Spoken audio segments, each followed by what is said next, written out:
Eminem has hopped on a new Juice WRLD track to honor some of hip-hop's fallen soldiers who tragically succumbed to substance abuse, something he struggled with himself back in the day. On Saturday, December 16, Slim Shady shared some of his wisdom as a former addict who made it out the other side on the posthumous joint, Lace It. Produced by Benny Blanco and Cashmere Cat, it features a bittersweet verse and hook from the late Chicago rapper, followed by M offering younger artists a word of caution about getting carried away. You pop some ecstasy first, / it gets progressively worse / try your best to reverse / unsuccessfully flirtin' with certain death / and revertin' to your promethazine urge / the fucking devil. He lurks / lose your best friends, he smirks / wake up and everything hurts, he begins. The D12 rapper then remembers some of his peers who aren't with us today, citing them as an example of unfulfilled potential while emphasizing the dangers of drug abuse. The verse mentions Juice, Shock G, Lil Peep, OL, Dirty Bastard, Gangsta Boo, and Pimp C, as well as Prince and Michael Jackson. Fentanyl, Oxy, Demerol / them are all what possibly got Shock G / Roxicodone, and lean is probably what got Lil Peep and ODB / so many who ODB way too young to go see me, he continues. Juice, we will forever miss you / to the younger generation / I ain't lecturing you, but, man / just be careful. Last year, Eminem opened up about his past issues and admitted that his substance abuse was at its worst shortly after Proof died.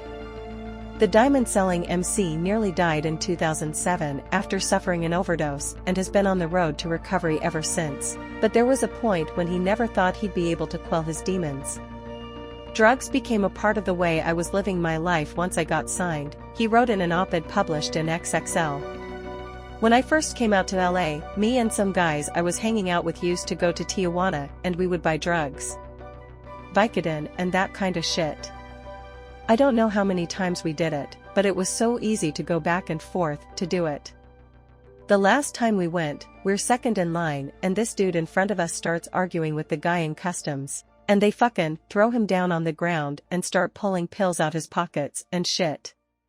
We were scared shitless, but we got through. Had he been arrested that day, he believes his rap career never would have happened. His drug usage went into high gear in 1999 with the release of the Slim Shady LP. As he explained, he never tried hard drugs until he got famous. Up until then, he'd drink the occasional 40-ounce while freestyling with his friends, but it ramped up to a whole other level once he started making money. I was experimenting, he wrote. I hadn't found a drug of choice. Back then, you went on tour and people were just giving you free drugs. I managed it for a little while. And then, it just became, I like this shit too much and I don't know how to stop. As Eminem's profile skyrocketed, so did the criticism. Not only was he a white rapper, but he also knew he was a guest in hip-hop and felt he had a lot to prove.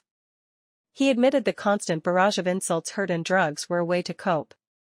That's also when I was starting to battle addiction, he said. People obviously didn't know it yet, but I was starting to realize inside that it was happening, and I always tried to keep it on the low and keep it together as much as I could.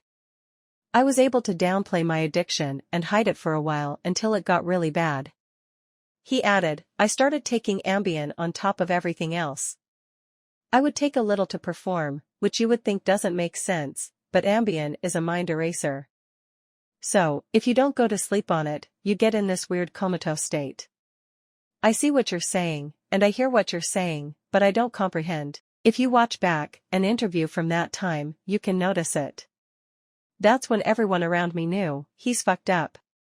Something's